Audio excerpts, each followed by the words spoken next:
It's just a science project. Silent breed is people! You know, a doctor friend once said the same thing to me. Frankenstein was his name. It's alive! It's alive! It's alive! That sounds like something out of science fiction. Please explain to me the scientific nature of the whammy. We live in a spaceship, dear. So? Yes, science! Program complete. Enter when ready. Hello and welcome to episode 205 of Science on Top. Today's Tuesday, the 3rd of November, 2015. I'm Ed Brown and today I'm joined by Penny Dumsday. Hello. And Clinical Trials Coordinator in Radiation Oncology, Jo Benamou. Welcome back. Hi Ed. Hi Penny. Hi. So let's start with the news that had everybody talking this week. The International Agency of Research into Cancer, or IARC, which is part of the World Health Organization, officially classified red meat as probably carcinogenic. And worse, as Fox News' Trace Gallagher reports, even more alarming is the group is now listing processed meats right alongside arsenic, asbestos, and cigarettes as major causes of cancer. Scary stuff. Now on the show here, we often reference Ed Yong, who's a freelance science writer that I think we all greatly admire. He wrote in The Atlantic this week that the IARC is notable for two things. First, they're meant to carefully assess whether things cause cancer, from pesticides to sunlight, and to provide the definitive word on those possible risks. And secondly, they are terrible at communicating their findings. That's exactly what happened here, isn't it, Jo? Oh, absolutely, Ed. Oh, look, I have to say, I love Ed Yong. I think he's such a fabulous science communicator. And it was actually one of the things that struck me about this story was, firstly, how poorly it was reported, but also how quickly really good science journalists got out there to correct the way it had been reported. I'd agree.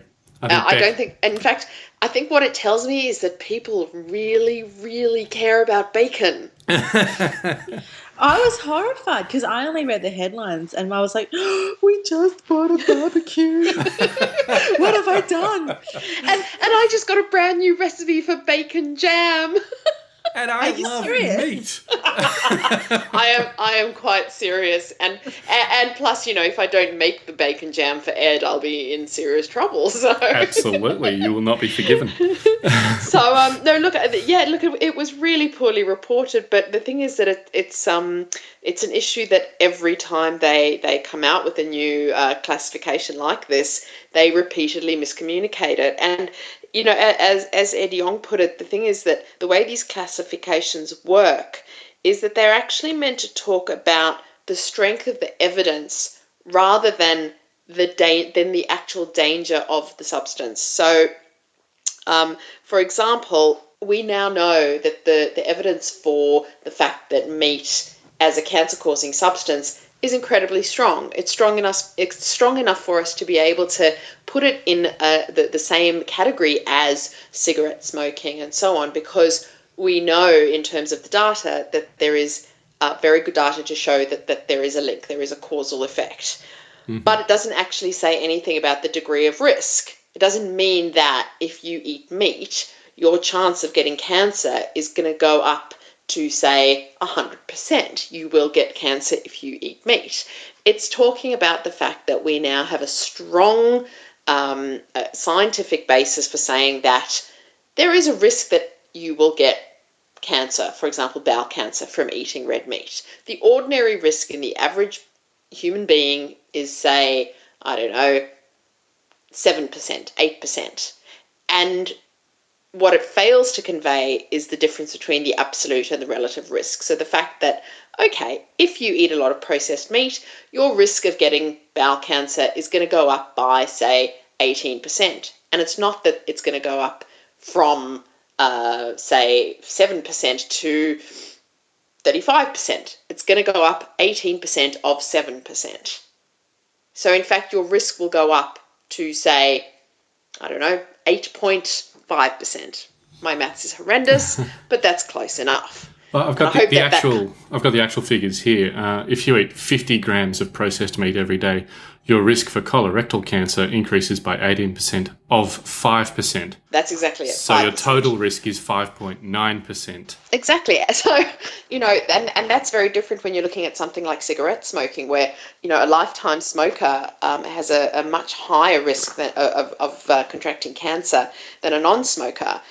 So they may be in the same classification category within the World Health Organization's system, but the actual risk to the individual is not the same. And that's a major failing in how they communicate this stuff. So one of the organisations that actually did a really fantastic job of breaking it down is Cancer Research UK, who one of the things that they do really well is they put out these infographics which really break down the difference between how it plays out in terms of what your risk is at baseline, and then if you're a smoker, if you eat meat, and so on. And they present it in such simple, easy to understand information. So for the World Health Organization, who should be conveying to the general public, really sort of good quality science information that a layperson can understand, it's a major failure. So I guess the take-home message for this is that, you don't have to stop eating meat. Yes, you do need to sort of maybe consider your levels of consumption. If you're someone who eats 3, I think back to my grandfather, and this is, I think, a lot of people in the 1950s where, they'd have a chop for breakfast and, sausages for breakfast. Yeah, sausages for breakfast, a steak for dinner, Ham sandwich at lunchtime. Exactly. Their meat consumption was very high. And if you're eating it every single day, every single meal, then, you should be a little bit probably concerned about your intake, particularly also if your overall diet is poor in terms of not eating enough in the way of fruit and vegetables and so on. But, the average person just needs to really sort of think about just a healthy, balanced diet and not cut out food groups based on, scary sounding science that they don't really understand that well. There's also the difference between the processed meats and the non-processed meats as well. And there's always been sort of more of a concern around things like, cured meats versus, fresh, unprocessed meat. Yeah. So red meat was in category, I think, 2, which is, possibly causes cancer. There may be a link, whereas the processed meat is in category 1. There is definitely a link. Exactly. I mean, one of the terrible things about the way the media report it is that they do immediately start using the scary sounding words like, it's in the same category as arsenic and plutonium. Plutonium. That was a favourite, yeah. Don't eat that, but you can eat processed meat a little bit, maybe. Exactly. But I think it's interesting that you call out the World Health Organization on this. I mean, to me, they're not primarily a communications organization. They're doing the research. It's up to the media to then take that research and then explain that in a rational and reasonable way, which will never, ever happen. If the classification system that they use, though, is so sort of not esoteric, but misleading, I guess, not what people are used to. Because ultimately, don't the World Health Organization want people to not get cancer? Well, that's the general public is not interested in the strength of the evidence, but we're interested in the risk that they're at. My understanding is if I smoke cigarettes, I've got a pretty high risk of getting cancer over the course of my lifetime. But there's not the same. It isn't true for red meat, is it? No. The absolute risk is a lot lower. That's exactly it. Yeah. That's exactly it. And this is what they're saying is that the classification is essentially showing the strength of the evidence for there being a risk, not the degree of that risk. Yeah. So it as Ed Yong put it, it's not meant, the classifications are not meant to convey how dangerous it is, just how certain we are that it is dangerous. And that's why it's up to the media to report that and to say, well, what does that mean in terms of actual risk to people, which is not much. I agree with that to a point. I think that the media do have a responsibility to communicate that that information in a way that the public understands. But you've got to ask, does the media understand what it's reporting? And the World Health Organization has a responsibility. All science, I think we've talked about this previously, the fact that there's got to be a balance between scientists being allowed to just get on with doing the science, but also scientists to some degree need to take some responsibility for how that is communicated. So, especially these days where we see a lot of reporting through press releases and so on.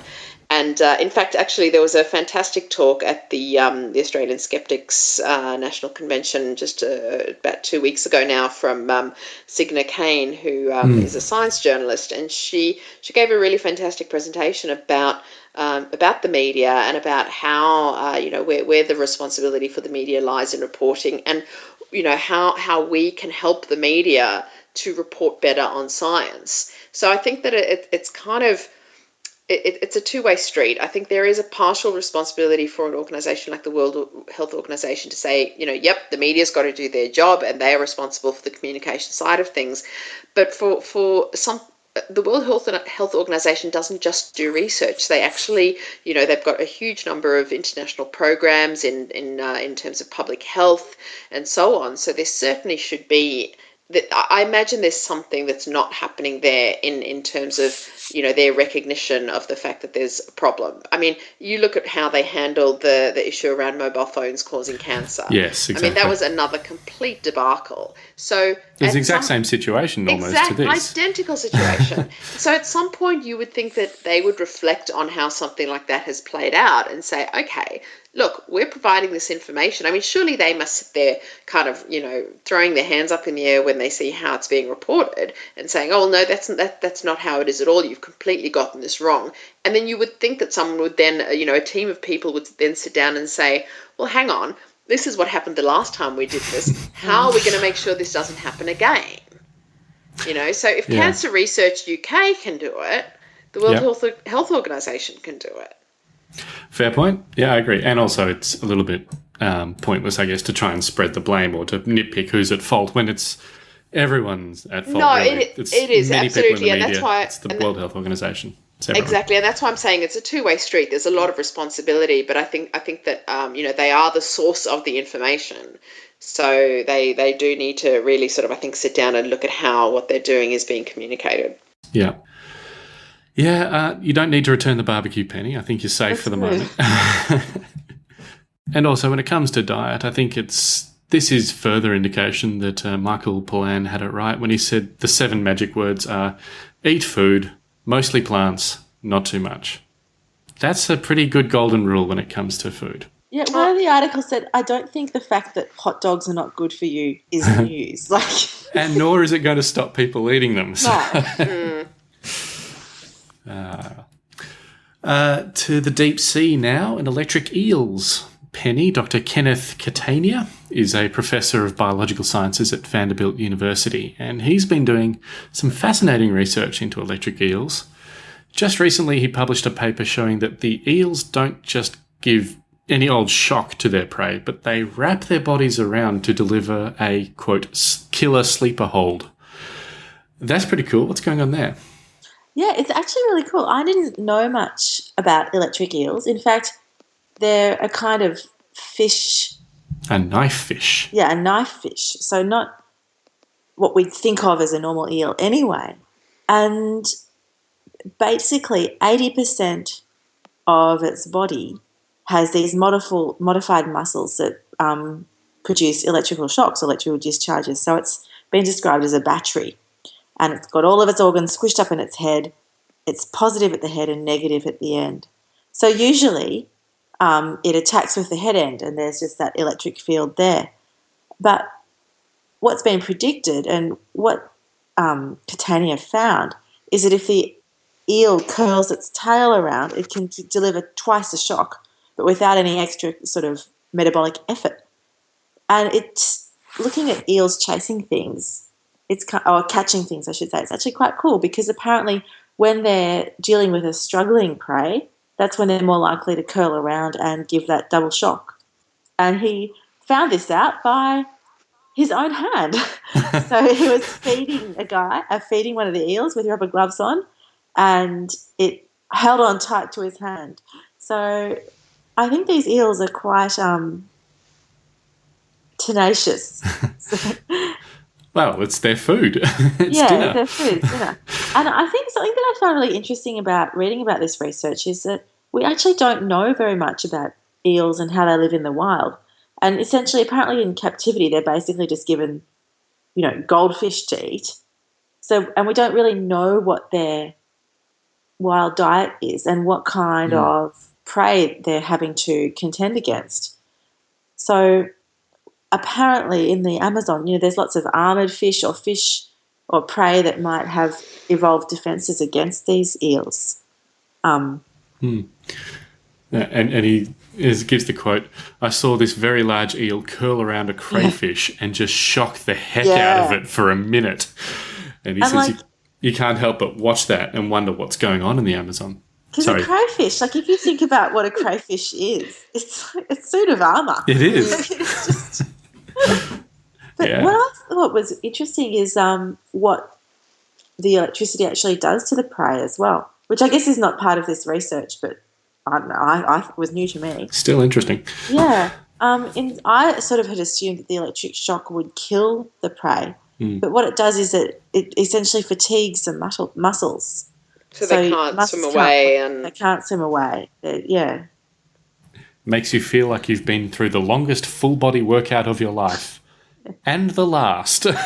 All I can say is anything eel-related just makes me...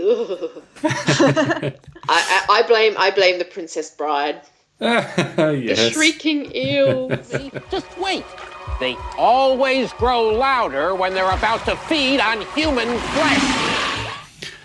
But it's really cool. And I like the experiment that he did too, which was basically he had a dead fish and he sort of wired that up with electrodes. And when the eel struck, he shook the electrode leads to make it look like they were struggling. And that's when they did the curl around it. And obviously they were measuring it with those electrodes. And they found that when the eel is curled around like that, it more than doubles the voltage delivered to the prey. Which is pretty impressive that just by flicking its tail around, it can double that effect. So I wonder, this sounds to me like something that clever people might then use in some sort of, interesting invention that could be useful in some way or another. You're scaring me. Where are you going with this? I don't know. It just sounds like the kind of thing that clever people will... There's a really interesting book which I haven't read. It just looks very interesting, but it's talking about how mankind have made use of various animal adaptations in engineering and architecture and all sorts of fascinating ways in which we've made use of these really kind of quirky and clever things that animals can do.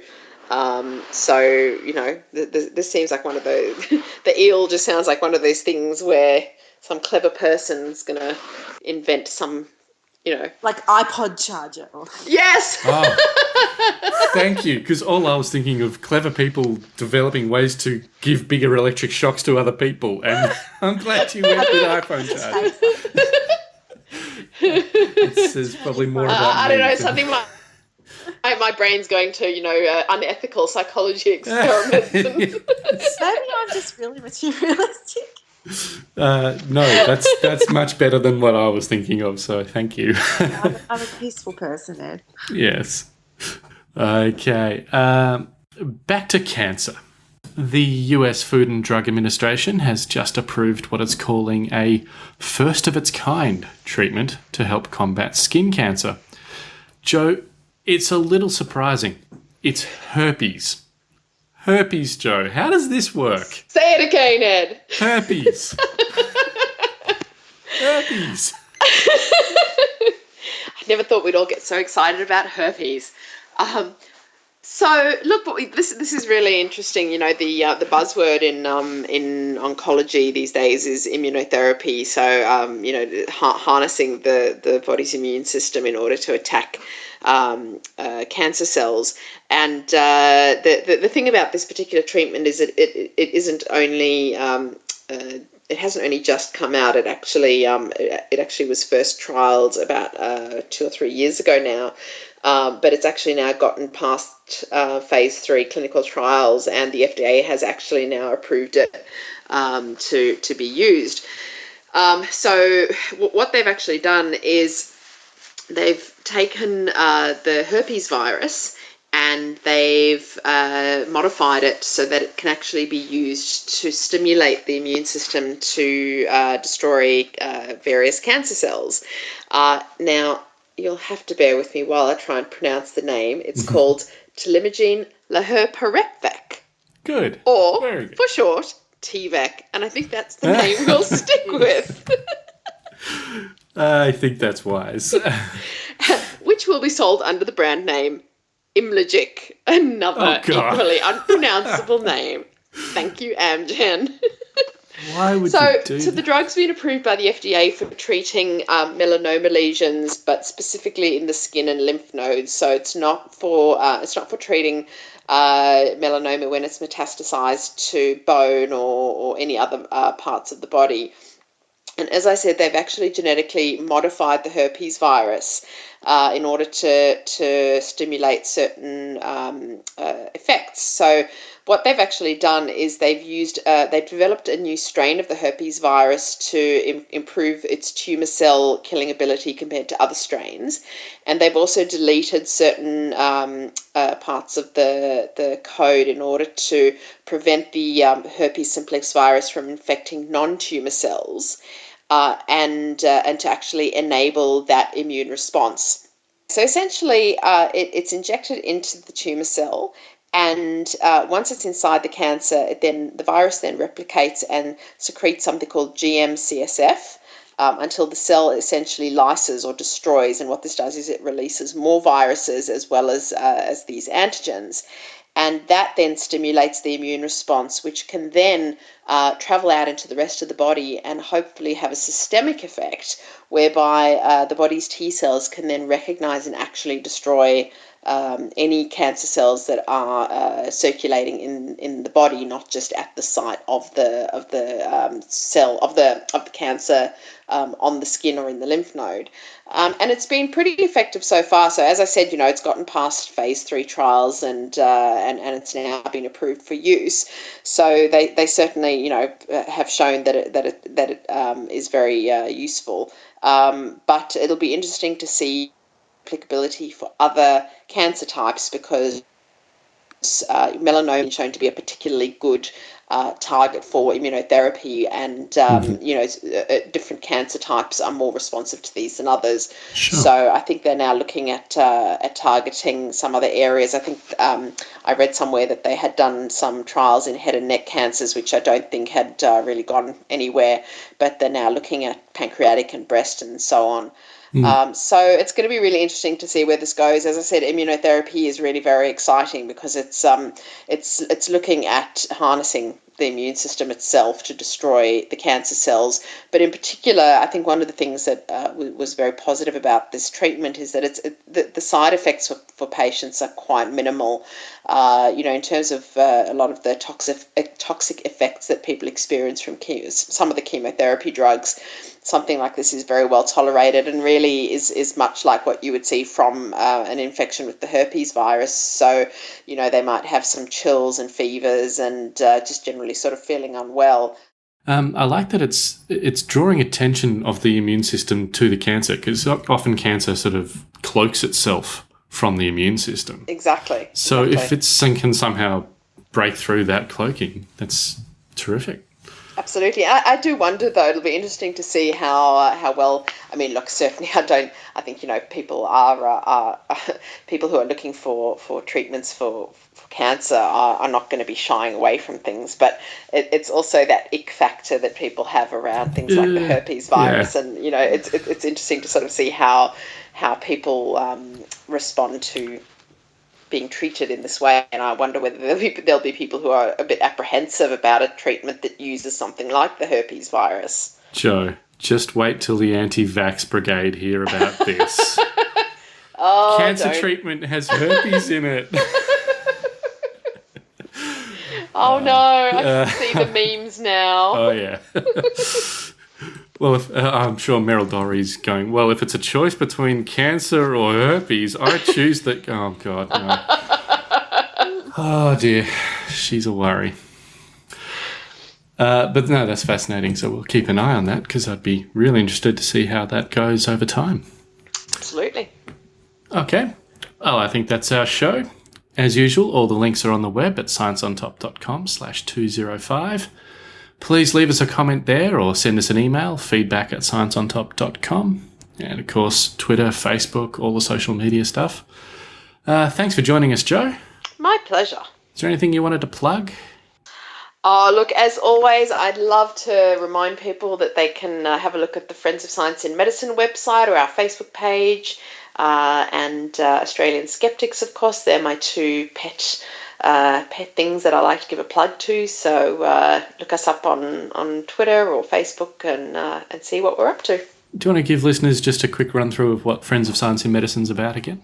Sure. So Friends of Science in Medicine are a group that was started about 3 years ago now. We are composed of clinicians and researchers, lay people, lawyers, IT professionals, you name it, and essentially we're all about ensuring that there is evidence of clinical effectiveness underpinning the delivery of healthcare in Australia. So we just want to make sure that things like homeopathy is not sold in pharmacies, or that universities are not offering courses based in pseudoscience. And we invite anyone to join. You don't actually have to be a doctor or a scientist. You simply need to get in touch and let us know that you support our principles. And if you've got any particular issues that are bugging you that you think we might be able to help out with, if you've seen something that you think is, shouldn't be advertised to consumers or might be dangerous in the way of a misleading health product, we always encourage people to get in touch and get on board and give us support. scienceinmedicine.org.au. Right. Yeah, check him out and sign up. It's free and it's a good cause. So thanks, Ed. And of course, thank you as always, Penny. Oh, it's a pleasure. And a big thanks to everyone for listening. We'll be back again next week, putting science on top of the agenda. Join us then.